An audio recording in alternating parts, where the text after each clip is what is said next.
Assalamualaikum warahmatullahi wabarakatuh. Selamat pagi, selamat siang, selamat sore, selamat malam rekan-rekan semuanya.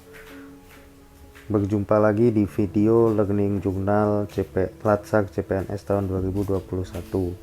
Pada kesempatan kali ini kita masih di agenda ketiga tentang kedudukan dan peran PNS dalam NKRI.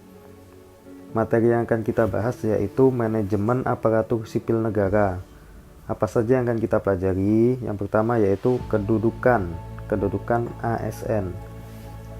ASN itu dibagi menjadi dua. Yang pertama yaitu pegawai negeri sipil atau PNS, dan yang kedua pegawai pemerintah dengan perjanjian kerja atau P3K.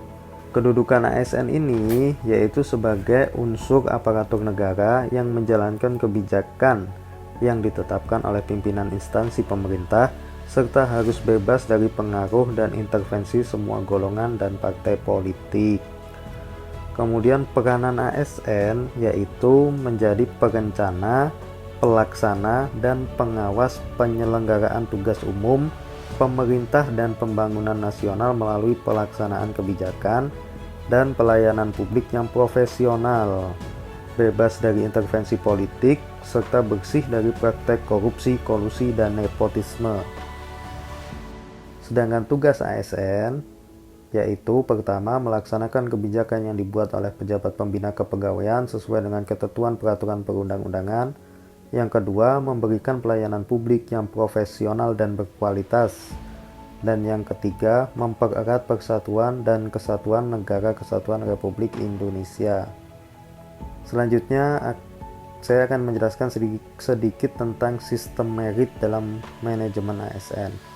Apa itu sistem merit? Sistem merit yaitu adalah sistem yang pelaksanaannya mengacu kepada kompetensi, kinerja, dan kualitas, tanpa memandang asal-usul, ras, etnis, budaya, bahasa, warna kulit, dan lain-lain.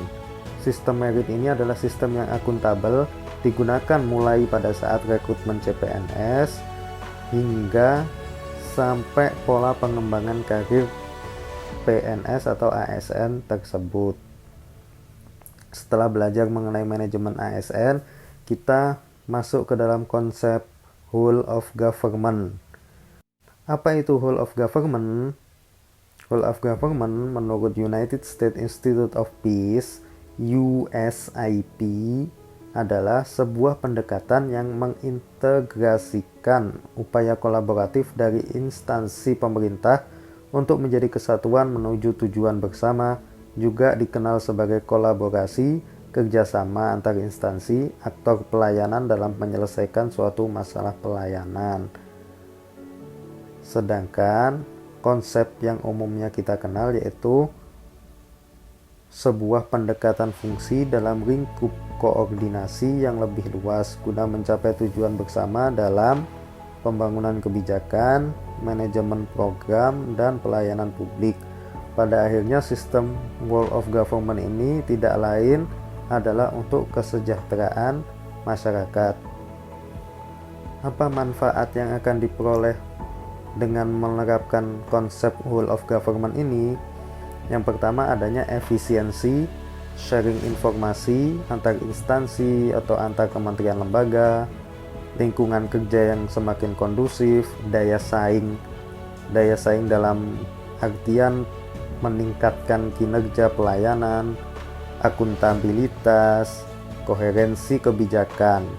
Kemudian whole of government ada berbagai macam cara pelaksanaannya.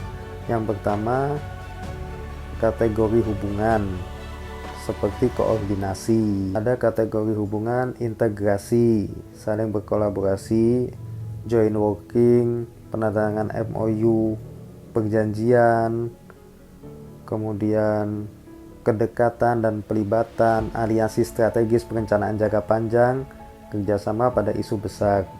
Pelaksanaan praktek konsep whole of government pasti ada tantangannya. Antara lain, yang pertama, kapasitas SDM dan institusi. Masing-masing instansi pasti memiliki kelebihan dan kekurangannya masing-masing, dan tidaklah semuanya sama. Perbedaan kapasitas ini bisa menjadi kendala serius ketika menerapkan pendekatan WOG. Misalnya mendorong terjadinya merger atau akuisisi kelembagaan, di mana terjadi penggabungan SDM dengan kualifikasi yang berbeda. Yang kedua adalah nilai dan budaya organisasi.